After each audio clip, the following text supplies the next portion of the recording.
Supreme court ने reservation को लेकर एक बहुत बड़ी बात कही है और ये डायरेक्टली यूपीएससी एस्पिरेंट के बारे में ही है। दरअसल में आज से एक 12 साल पुराना केस था जो सुप्रीम कोर्ट में गया। थोड़ा समझते हैं, एक एग्जांपल से समझते हैं। मान लो एक शेड्यूल कास्ट कैंडिडेट है एंड उसके मान लो प्रीलिम्स में मार्क्स आए 85। अब आप लोग जानते हैं कि प्रीलिम्स अपने आप में क्वालिफाइंग एग्जाम है, जबकि जो फाइनल लिस्ट के लिए नंबर जुड़ते हैं वो आपके मेंस और इंटरव्यू के जुड़ते हैं। अब जनरल की कट ऑफ मान लो गई है 90, पर एक शेड्यूल कास्ट कैंडिडेट के मार्क्स आए हैं 85। अब जनरल कट ऑफ के हिसाब से वो प्रीलिम्स नहीं क्लियर कर रहा, पर एससी कट ऑफ के हिसाब से वो यहाँ पे अपनी कट ऑफ को क्लियर कर लेगा। मान लो इसके बाद उसने मेंस और इंटरव्यू दिया और उसके मेंस और इंटरव्यू में बहुत अच्छे मार्क्स आए, मान लो इनफैक्ट उसका रैंक आ गया रैंक 1। अब सवाल आता है कि जो रैंक आया उसका, क्या ये शेड्यूल कास्ट में माना जाएगा या फिर जनरल कैंडिडेट के तौर पे ऊपर माना जाएगा? तो यहाँ पर सुप्रीम कोर्ट ने क्लैरिफाई कर दिया है कि अगर एग्जाम प्रोसेस के अंदर कभी भी यहाँ पर कास्ट का बेनिफिट यहाँ पे लिया गया है तो उस केस में वहां पर वो उसी कास्ट का माना जाएगा, उसको हम जनरल में कंसिडर नहीं करेंगे। भले ही प्रीलिम्स अपने आप में क्वालिफाइंग है, but that does not mean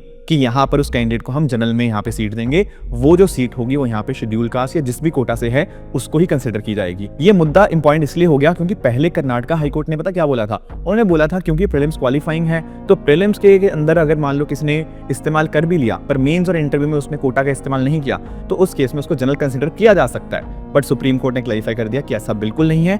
अगर किसी भी स्टेज के अंदर आपने एक बार भी यहाँ पर रिजर्वेशन का इस्तेमाल किया है तो आप उसी कास्ट के माने जाएंगे। तो आपको क्या लगता है इस पर्टिकुलर ओपिनियन के बारे में? आप मुझे जरूर कमेंट में बता सकते हो।